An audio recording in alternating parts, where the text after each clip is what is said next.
एका तिराहित व्यक्तीशी बोलायला काय हरकत होती तुम्हाला? हे बघा आत्या, बाबांना तुम्हाला भेटायचंय, तुमच्याशी बोलायचंय. मला माहिती आहे साधारण 30-35 वर्ष गेली आहेत एकमेकांशिवाय तुमची, पण सगळे जुने वाद विसरून ते एक पाऊल पुढे आलेत ना. तुमचं रक्ताचं नातं आहे ना आत्या. तुम्हाला एकदाही त्यांच्याशी बोलावंसं नाही वाटलं का? एकदाही त्यांची आठवण नाही आली? तुम्ही इतके जवळ राहता एकमेकांच्या, एकदाही भेटावंसं नाही वाटलं?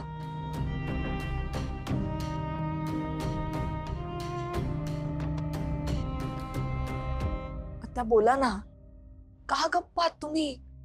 हे बघा, तुम्ही मनात आणलत ना तर सगळे प्रश्न सुटू शकतात. मी काय म्हणते, त्यांना फोन करूयात आपण. तुम्ही बोलाल त्यांच्याशी एकदा.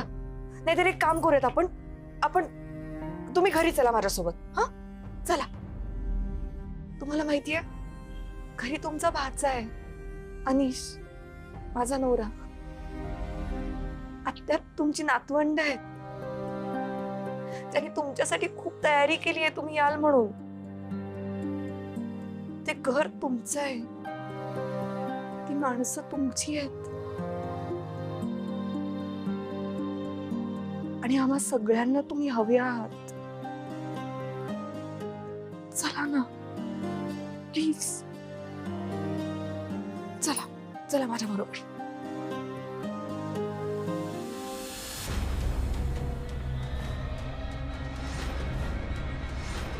नीलू,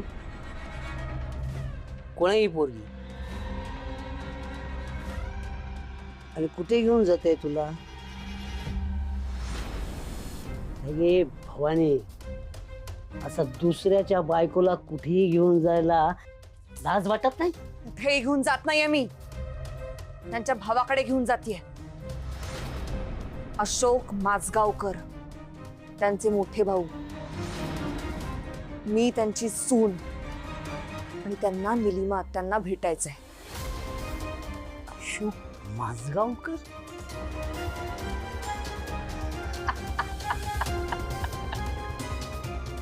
ते देणं अजून जिवंत आहे? ए, त्यांच्याविषयी तोंड सांभाळून बोलायचं. हा, ए, त्याला भेटायचं असेल निलिमाला. निलिमा, तुला भेटायचंय तुझ्या भावाला? भेटायचंय का? बोल बोल ना. बघ, नाही भेटायचंय तिला तुझ्या त्या अशोक माजगावकरला. आता पुन्हा जर या भागात दिसलीस तर स्वतःच्या पायाने माघारी जाणार होईस. ध्यानात ठेवायचं. भैरवी, भैरवी काय चाललंय? तू चल इथून, तू चल. भैरवी चल. ए चल, ए चल ना, चल. भैरवी, भैरवी चल इथून. आता इथे थांबण्यात काहीच पॉइंट नाही. चल तू.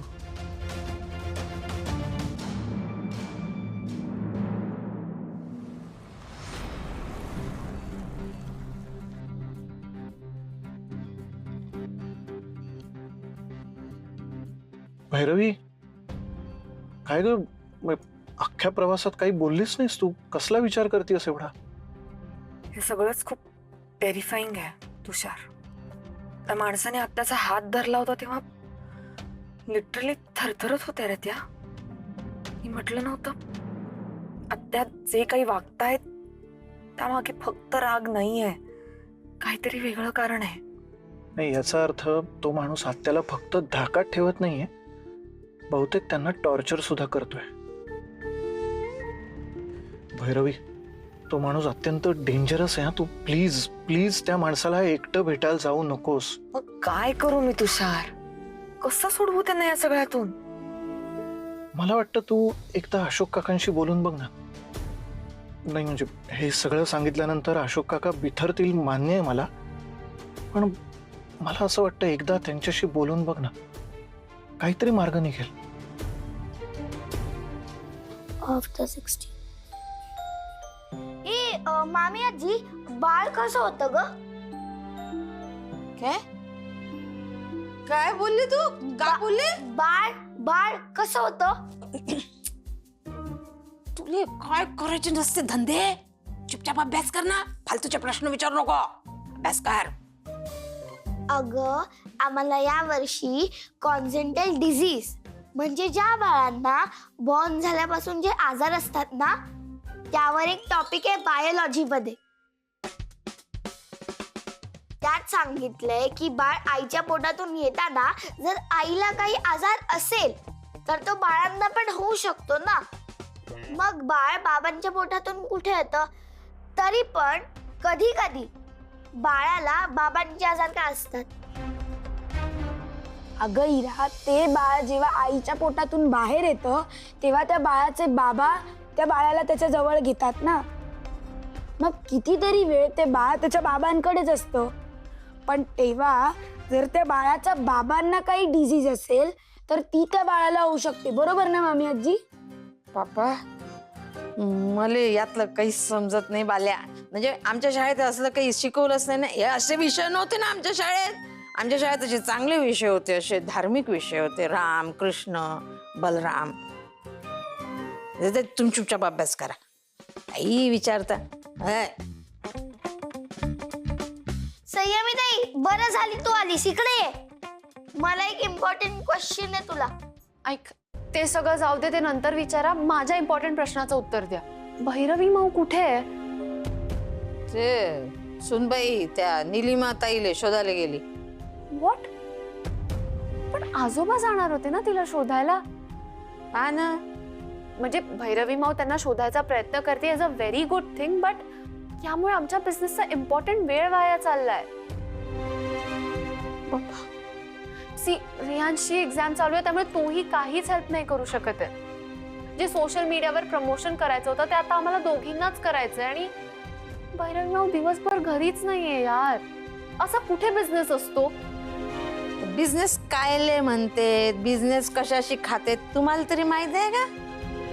हे पाय, बिझनेस करण्याचा एक माइंड सेट राहते. माइंड सेट राहते म्हणजे जेनू काम तेनू थाय, बीजा करो कैरी खाय, ऐसे रहता है. ते आई बाबाच्या अंगी पण लागते बिझनेस. आता हे तुम्ही पोट्टे बोलून राहिले ना, कुठला तर रोग, आई बाबाचा रोग, आईचा रोग त्या बाळामध्ये शिरते, तसा आई बाबाच्या अंगात जर बिझनेस असेल तर तो पोराईले समजते. तुमच्या तर 7 पिढ्यांमध्ये बिझनेस नव्हता, तुम्हाला कायचा बिझनेस जमते? हट. येईल, कारण खूप जण असेही असतात ज्यांनी कधीच बिझनेस केलेला नाहीये. तुम्हाला बिझनेस येईन असं वाटते? अहो माय बाई, त्यासाठी पटपट पटपट पटपट पटपट काम करावं लागते, दिवस रात्र त्याच्यात राहा लागते. तुम्ही बाप्पा त्या गणपतीच्या पहिल्या दिवशी मारे घाम गाय लोक काम केलं आणि नंतर मग विसरून घेतले बस टाय कुटत. तर काय 25 रुपये प्लेट देऊन वाढला का बिझनेस तुमचा? तुम्ही कायचे बिझनेस करता रे? हट.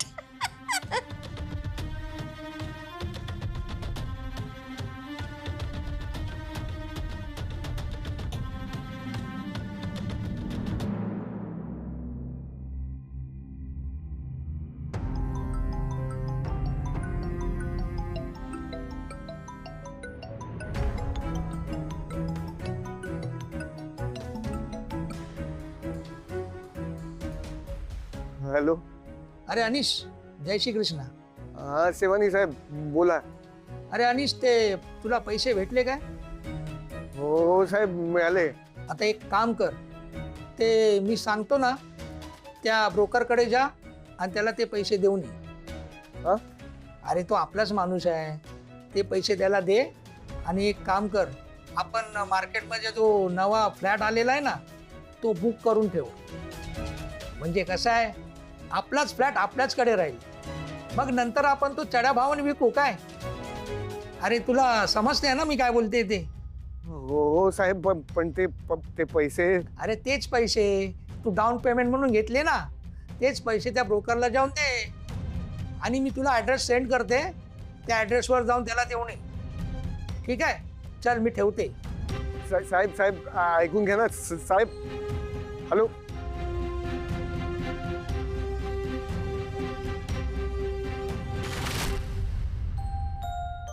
माऊ भेटली का निलिमाची?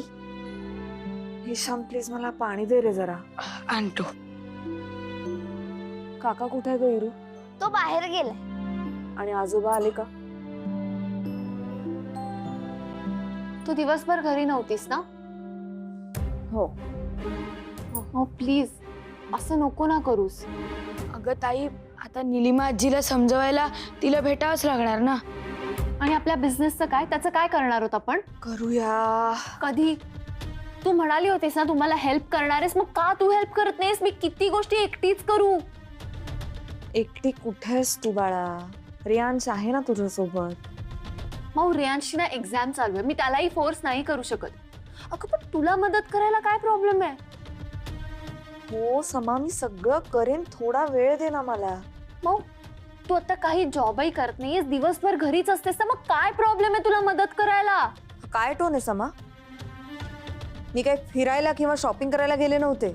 आजोबांच्या बहिणीला शोधायला गेले होते. आजोबा शोधतील ना तिला. माऊ, तू हे सगळं आता बंद कर आणि आपल्या बिझनेस कडे लक्ष दे, कारण ह्याच्यामुळे काय होतं माहितीये, माझं टॅलेंट वेस्ट जातंय. आपल्याला बिझनेस करायचा ना, आपण अजून काही स्टार्ट नाही केलंय. आपल्याला ऑर्डर्स घ्याव्या लागतील, अग्रेसिव्हली मार्केटिंग करावं लागेल, सोशल मीडियावर गोष्टी पोस्ट कराव्या लागतील, आणि यातलं आपण अजून काहीही केलं नाहीये. You know what Mau, let it be. कारण बोलून काही फायदाच नाहीये ना तुमच्याकडे. संयमी, ऐक माझं. हे आपण सगळं करणार आहोत, तेवढ्यात निलिमा आत्या. सॉरी टू से, पण ही निलिमा आजी अचानक आपली प्रायोरिटी कशी होऊ शकते ग? आपण साधं ओळखत सुद्धा नाही होत तिला. आणि let me tell you one thing, माझ्या पॅशन पुढे मला ती महत्वाची नाही वाटत. हो, पण बाबांसाठी आहेत त्या महत्वाच्या. समा, एक गोष्ट लक्षात ठेव, प्रत्येक वेळेला तुला हवं तसं सगळं नाही होणार आहे. कधीतरी दुसऱ्यांचाही विचार करावा लागेल तुला. Now you are not getting your just, म्हणजे मला खरंच कळत नाही. काम डाऊन, नको चिडचिड करू सुगाच. हे बघ समा, बिझनेस मध्ये आत्ता मनात आलं आणि उद्या झालं असं नाही होत. आपल्याला खूप फंडिंगची, इन्व्हेस्टमेंटची गरज आहे. त्याचा आपण विचार करावा लागेल. कळतंय का तुला? आणि एवढ्या डिस्ट्रॅक्शन मध्ये आपण कसं करणार आहोत सगळं? नाउ यू नो व्हॉट, आता मलाही असंच वाटायला लागलं की आपल्याला हे बिझनेस वगैरे काही पॉसिबलच नाहीये. अगं समा,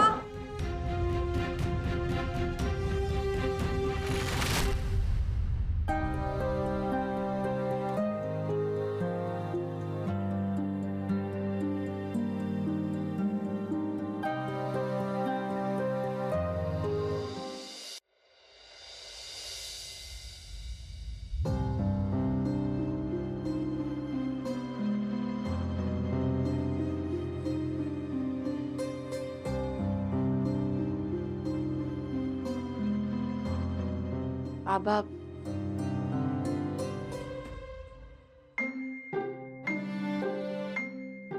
मग अशी इरा आणि ईशान समोर होते म्हणून मी गप्प बसलो. पण वेळी संयमीचे कान धरायला पाहिजेत.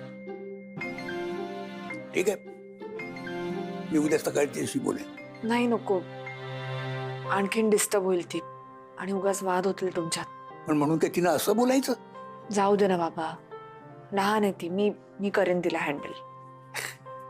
लहान आहे.